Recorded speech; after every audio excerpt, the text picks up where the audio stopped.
Hello नमस्कार जय हिंद दोस्तों। आप सबका बहुत बहुत स्वागत है आपके अपने यूट्यूब चैनल टेक्निकल विदेशियस में। दोस्तों हाजिर हैं हम आप लोगों के लिए एक और शानदार क्लास के साथ, जो कि फिटर टर्नर मशीनिस्ट वालों के लिए बहुत ही इंपॉर्टेंट होने वाली है। CITS एंट्रेंस एग्जाम 2023 के लिए ये क्लास है दोस्तों। जैसा कि आप सभी लोगों को पता है, डेली सुबह 7:30 बजे से 8 बजे तक हम आप लोगों को जो है फिटर टर्नर मशीनिस्ट वालों को ट्रेड थ्योरी के इंपॉर्टेंट MCQ CITS 2023 के लिए कराते हैं दोस्तों। तो चलिए उसी के संदर्भ में आगे की क्लास आज की शुरू करते हैं। ये भी क्लास बहुत ही इंपॉर्टेंट होने वाली दोस्तों। और सभी लोगों को बता दें दोस्तों, जो लोग नए हैं, कि शाम को 7:30 से 8 बजे उनको रीजनिंग की क्लास प्रोवाइड की जाती है। उसके बाद डेली 8 बजे उनकी मैथ की भी क्लास दी जाती है। तो दोस्तों आप लोग अगर CITS 2023 की प्रिपरेशन करना चाहते हैं या फिर कर रहे हैं तो ज़रूर अपने इस यूट्यूब चैनल को सब्सक्राइब करें, क्योंकि ये यूट्यूब चैनल आपके प्रिपरेशन में बहुत ही मदद करने वाला है। क्योंकि आपको यहाँ पर फिटर टर्नर मशीनिस्ट वालों के लिए थ्योरी की क्लास और किसी भी ट्रेड से हो आप रीजनिंग और मैथ की क्लास आपको कराई जाती है। तो चलिए दोस्तों आज के सेशन को शुरू करते हैं। तो आज का पहला क्वेश्चन कह रहा है दोस्तों कि टूल स्टील को निश्चित तापमान पर गर्म करने के बाद क्विंच क्यों किया जाता है। तो बताइए, टूल स्टील को निश्चित तापमान पर गर्म करने के बाद क्विंच क्यों किया जाता है। एक्सटर्नल स्ट्रेसों को उत्पन्न करने के लिए, हार्डनिंग स्ट्रक्चर बनाने के लिए, तापमान स्केल को नीचे लाने के लिए, अपने वास्तविक स्ट्रक्चर में वापस लाने के लिए। तो दोस्तों टूल स्टील को जो निश्चित तापमान तक गर्म करने के बाद क्विंच किया जाता है, इसलिए किया जाता है कि तापमान स्केल को नीचे लाने के लिए। किस लिए? तापमान स्केल को नीचे लाने के लिए टूल स्टील को निश्चित तापमान पर गर्म करने के बाद क्विंच किया जाता है। तो आपका राइट आंसर दोस्तों सी हो जाएगा। बढ़ते हैं नेक्स्ट क्वेश्चन की तरफ। अगला क्वेश्चन क्या कह रहा है दोस्तों? अगला क्वेश्चन कह रहा है आप लोग का कि कार्बन की मात्रा के अनुसार हाइपोयूटेक्टाइड स्टील को एनिल या एनिलिंग करने के लिए उसे गर्म करना चाहिए। तो एनिल या फिर एनिलिंग करने के लिए हाइपोयूटेक्टाइड स्टील को कार्बन मात्रा के अनुसार कब किस टेम्परेचर पर गर्म करना चाहिए? लोअर क्रिटिकल तापमान से 30 से 50 डिग्री से अधिक तापमान पर, अपर क्रिटिकल पॉइंट से 30 से 50 डिग्री अधिक, या 700 से 730 डिग्री तापमान तक, 1000 से 1030 डिग्री सेंटीग्रेड तापमान तक। तो दोस्तों जो कार्बन की मात्रा के अनुसार जो हाइपोयूटेक्टाइड स्टील होता है, उसे एनिल करने के लिए हम लोग जो है अपर क्रिटिकल पॉइंट से 30 से 50 डिग्री अधिक तापमान पर जो है गर्म करते हैं। तो आपका राइट आंसर दोस्तों बी हो जाएगा, अपर क्रिटिकल पॉइंट से 30 से 50 डिग्री सेंटीग्रेड अधिक। बढ़ते हैं नेक्स्ट क्वेश्चन की तरफ। अगला क्वेश्चन क्या कह रहा है कि ऑप्टिकल पायरोमीटर द्वारा निम्न में से फर्नेस का तापमान मापा जाता है। तो जाता है यहाँ पर मुझे दोस्तों मापा जाता है। तो ऑप्टिकल पायरोमीटर द्वारा जिस फर्नेस का तापमान मापा जाता है कितना होता है? 400 डिग्री सेंटीग्रेड से अधिक, 700 डिग्री सेंटीग्रेड से अधिक, 6000 डिग्री सेंटीग्रेड से अधिक, 800 डिग्री सेंटीग्रेड से अधिक। तो ऑप्टिकल पायरोमीटर द्वारा दोस्तों 800 डिग्री सेंटीग्रेड से अधिक तापमान तक फर्नेस में तापमान मापा जाता है। आपका राइट आंसर दोस्तों डी हो जाएगा। बढ़ते हैं नेक्स्ट क्वेश्चन की तरफ। अगला क्वेश्चन क्या कह रहा है? अगला क्वेश्चन कह रहा है कि मार्टेनसाइड स्ट्रक्चर वाली स्टील में गुण होता है। तो मार्टेनसाइड वाली स्ट्रक्चर वाली स्टील में क्या गुण होता है? हार्ड और ब्रिटलनेस, डक्टाइल और टफनेस, मैलेबल, इलास्टिकता। तो दोस्तों मार्टेनसाइड स्ट्रक्चर वाली स्टील में हार्डनेस और ब्रिटलनेस का गुण होता है। तो इसलिए आपका राइट आंसर दोस्तों ए हो जाएगा। क्या? ए हो जाएगा। बढ़ते हैं नेक्स्ट क्वेश्चन की तरफ। अगला क्वेश्चन क्या कह रहा है कि स्टील की हार्डनिंग का निम्न में से मुख्य माध्यम क्या है।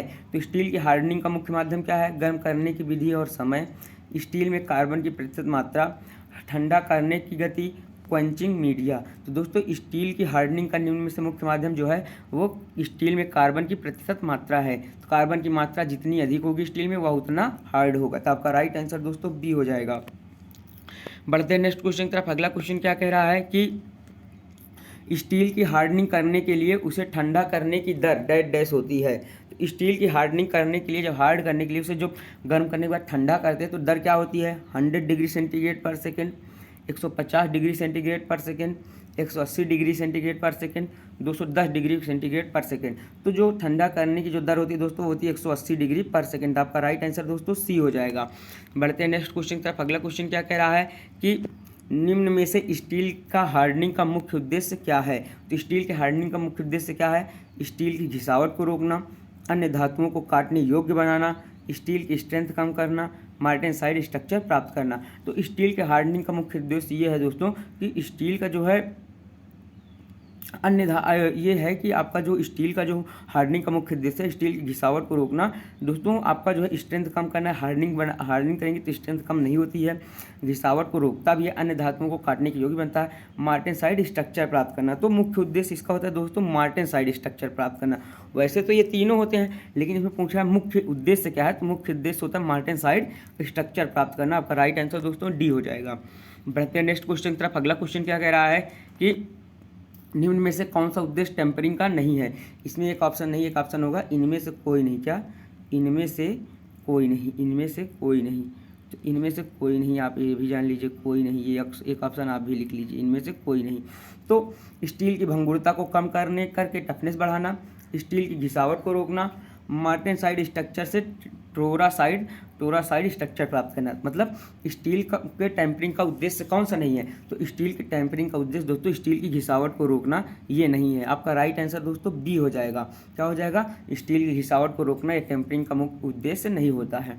बढ़ते हैं नेक्स्ट क्वेश्चन की तरफ। अगला क्वेश्चन क्या कह रहा है कि स्टील की हार्डनिंग करने के लिए निम्न में से कौन सा तथ्य सही नहीं है। तो स्टील की हार्डनिंग करने के लिए कौन सा तथ्य सही नहीं है? मेटल पार्ट को उचित तापमान तक गर्म करना सही है, ये बिल्कुल सही है। मेटल पार्ट को सोकिंग समय देना, ये भी सही है। मेटल पार्ट को 20 डिग्री सेंटीग्रेड ±2 डिग्री सेंटीग्रेड पर ठंडा करना, ये दोस्तों सही नहीं है आपका। बाकी मेटल पार्ट को शीघ्रता से ठंडा करना, ये भी सही है। आपका जो राइट आंसर हो जाएगा दोस्तों, कौन सा तथ्य सही नहीं है, तो आपका राइट आंसर दोस्तों सी हो जाएगा। यही तथ्य आपका सही नहीं है, मेटल पार्ट को 20 डिग्री सेंटीग्रेड ±2 डिग्री सेंटीग्रेड पर ठंडा करना। तो आपका राइट आंसर दोस्तों सी हो जाएगा, यही उद्देश्य नहीं होता है, सही कथन नहीं है इसका। बढ़ते हैं नेक्स्ट क्वेश्चन की तरफ। अगला क्वेश्चन क्या कह रहा है कि किसी हार्ड स्टील अर्थात हार्ड व टेम्पर स्टील में पुनः मशीनेबिलिटी का गुण लाने के लिए निम्न में से ऊष्मा उपचार की किस विधि का उपयोग करेंगे। मतलब किसी हार्ड स्टील में मशीनेबिलिटी का गुण लाना है तो कौन सी ऊष्मा उपचार की विधि उपयोग करेंगे? Hardening, tempering, nitriding, annealing. तो दोस्तों हम लोग जो है मशीनेबिलिटी का गुण पुनः लाने के लिए एनिलिंग का उपयोग करेंगे। तो आपका राइट आंसर दोस्तों डी हो जाएगा। बढ़ते हैं नेक्स्ट क्वेश्चन की तरफ। अगला क्वेश्चन क्या कह रहा है? अगला क्वेश्चन कह रहा है कि निम्न में से एनिलिंग का उद्देश्य नहीं है। तो एनिलिंग का उद्देश्य कौन सा नहीं है दोस्तों?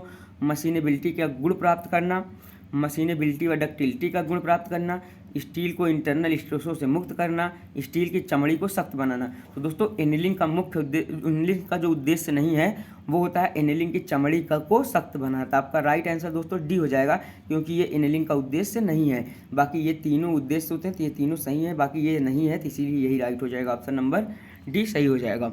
बढ़ते हैं नेक्स्ट क्वेश्चन तरफ। अगला क्वेश्चन क्या कह रहा है कि एलॉय स्टील की एनिलिंग करने के लिए निम्न में से उपयुक्त तापमान है। तो जो एलॉय स्टील होते हैं उनकी एनिलिंग के लिए टेम्परेचर क्या होगा? अपर क्रिटिकल तापमान से 30 डिग्री से 50 डिग्री सेंटीग्रेड अधिक, अपर क्रिटिकल तापमान से 30 से 50 डिग्री कम, लोअर क्रिटिकल तापमान से 30 से 60 डिग्री कम, लोअर क्रिटिकल तापमान तक। तो दोस्तों जो एलॉय स्टील होता है उसकी एनिलिंग करने के लिए जो दोस्तों जो उपयुक्त तापमान होता है वो अपर क्रिटिकल तापमान से 30 से 50 डिग्री अधिक होता है। तो आपका राइट आंसर दोस्तों ए हो जाएगा। कौन सा? ए हो जाएगा। तो दोस्तों यही रहा आज का आखिरी क्वेश्चन। आशा करते हैं आपको दोस्तों जो है ये क्वेश्चन अच्छे लगे होंगे। अगर आपको ये वीडियो अच्छा लगा है तो ज़रूर लाइक करके एक कमेंट जरूर करिएगा कि आपको वीडियो कैसी लगी है। और जो लोग नए हैं भैया प्लीज़ अपने इस यूट्यूब चैनल को सब्सक्राइब करें, क्योंकि उनको डेली प्रिपरेशन बेहतरीन ढंग से कराई जा रही है। तो दोस्तों मिलेंगे नेक्स्ट वीडियो में, तब तक के लिए जय हिंद, जय भारत।